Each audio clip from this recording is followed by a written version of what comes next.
The Muslim Jesus plays a crucial role in Islamic eschatology. Now, you do know that the Muslims have an eschatology. In other words, they have a theology of the end. They know where they're going, according to their writings. They know where they're going. Let me describe the Muslim Jesus to you. This is out of their own writings, the Quran and the Sunnah.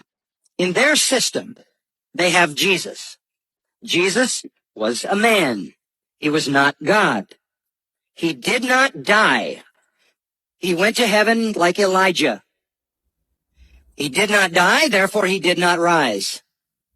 He did not die, therefore he did not provide an atonement for anyone, because no one can provide an atonement for anyone else. He is a man, he is a prophet, he is nothing more. He went to heaven like Elijah, and he's in heaven right now, standing alongside Allah, waiting for Allah to send him back. In their system, this man, this prophet Jesus, who is now in heaven, never having died, plays a key role in the end times. Because he will return from heaven without dying. He will come back when Allah sends him back, so that when he shows up, he can correct all the Christians who have misunderstood who he is.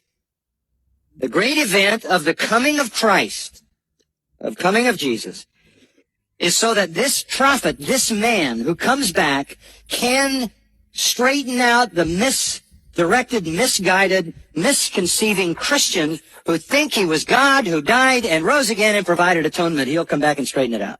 And by the way, after he gets here, he'll get married, have children, and die and be buried next to Muhammad. That's the Muslim Jesus. In Islamic eschatology, there are three great signs of the end of history. Three great signs. There are some lesser signs, or some minor signs, and some major signs. And each of them is a man. Let me tell you about those three men. First of all, the first man that will come in the end of history is the Mahdi. M-A-H-D-I.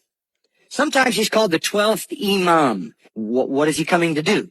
He's coming, listen carefully, to slaughter all who will not worship Allah, convert to Islam. They are identified in their writings as pigs and dogs, and to establish the everlasting, world-dominating kingdom of Islam. That's what he will do. The Mahdi, or the 12th Imam, that means the guided one, is the long-awaited Savior. He is the establisher of the final caliphate. The world must follow him as he takes over, or he will destroy all enemies of Islam. He will come, and he will carry on holy war, and either you convert or you're killed by the Mahdi. He will have an army.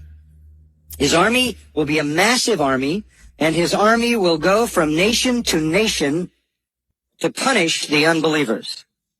According to their holy writings, the Mahdi will be a messianic figure. He will be a descendant of Muhammad. He will be an unparalleled, unequaled leader. He will come out of a crisis of turmoil. He will take control of the world. He will establish a new world order. He will destroy all who resist him. He will invade many nations. He will make a 7-year peace treaty with the Jews. He will conquer Israel and massacre the Jews. He will establish Islamic world headquarters at Jerusalem. He will rule for 7 years, establish Islam as the only religion. He will come on a white horse with supernatural power. He will be loved by all people on earth. If that sounds familiar, that is a precise description of the biblical Antichrist. Absolutely